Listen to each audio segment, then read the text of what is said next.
There it is, everything, including my dry pants. Hey, welcome back. How do you pack for a 15-day sort of multi-sport adventure? I don't know, but this is how I've done it. First of all, I've got phase 1, I got phase 2, and I got phase 3, or part 3. Phase 1 is the whitewater phase. I've got my dry suit, and this is for inclement weather as well. There's nothing like being in a dry suit and paddling versus being in something that's 2 pieces. It's just hands down 100% better. Just got my dry suit. I've got my base layer of long johns, synthetic long johns to wear under the dry suit. I've got my neoprene gloves. I've got a neoprene beanie and a hood that snaps and integrates into the dry suit. This is very important. Thick pair of socks to wear under the dry suit. This is all in addition to my safety gear and the stuff that's on the outside of the dry suit. That's a different story. Then of course I've got the helmet for whitewater. We'll move into phase 2. After doing 35 to 40 miles of whitewater, it's going to be approximately 150 miles of flat water. I've got dry pants. Why dry pants? Because I want to be able to get out into the water. It's going to be around 40-45 degrees, and I want to stay warm. I want to stay dry as I can, and I want to be able to push through any places that I need to without hesitation. Got another thick pair of socks for these. So I've got 2 pairs of thick socks to wear underneath the dry pants of the dry suit. I've got a UV and a UV long sleeve shirt, quick dry. I got another UV long sleeve shirt as another layer, could be a base layer, could go under this, with a hood for sun, and it helps with the mosquitoes. I've got a buff to protect my neck and my face. I've got a hat for sun. I'll also of course have a bug net. And then moving into phase 3, or the hiking set portions and the camp portions, I have a comfortable quick dry short sleeve shirt that's lightweight. I have another short sleeve shirt that is quick dry, could be a base layer, or I could also sleep in this if I need to. And then I've got a pair of pants that also turns into a pair of shorts for hiking and for possibly swimming, or if I want a pair of shorts.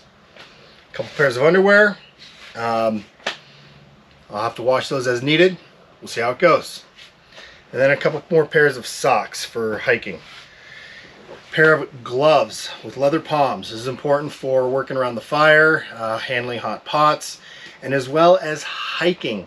So you'd be amazed how nice it is to have a pair of gloves when you're hiking, especially pushing through deep cover. It really protects your hands, not only from mosquitoes, but from the branches. You'd be surprised how tore up from the floor up your hands can get if you are pushing through some thick cover. And then I've got a warm layer that serves a couple purposes. This is my my rain jacket, my windbreaker. It also serves as a paddling jacket on flat water if I should need it. I've got a beanie for being warm in camp, and of course a puffy also for camp. This is primarily for if the wind picks up, if it does get cold. I want to be able to sit around my fire and be protected from the back. Have a hood. It has a hood, of course. Hoods are so essential, especially in the Arctic. The weather can get really low, can get really bad in the Arctic. You know, I could see snow in June. I could see 80 degrees in June. So it's kind of got to cover everything, from hot weather to cold weather to everything in between.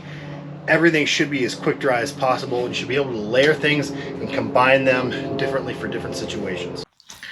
There it is. Everything's in a 23-liter dry bag, including my dry pants and my warm layers.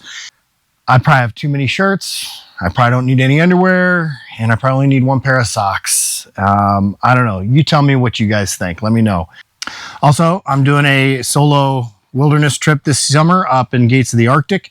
I'll be interviewing some people about the proposed Ambler Road and the impacts that it's going to have on their lives, the environment, the wildlife, etc. So I know a lot of people down here and up there don't like it. Some people do.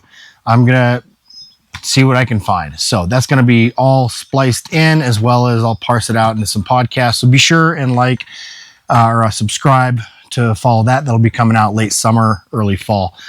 If you want to see my review of sorts on this dry bag, you can click here. And if you want to see how I'm going to rig this boat and this boat for the Gates of the Arctic trip, then you can click over here. Yes, I said 2 boats.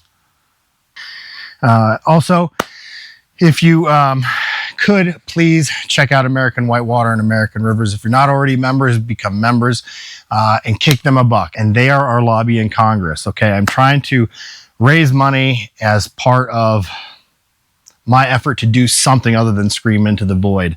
And you can Venmo American Water as little as $1. Seriously, takes nothing. That's it. I hope you get out there, spend another day on your land. Remember, you're a public landowner.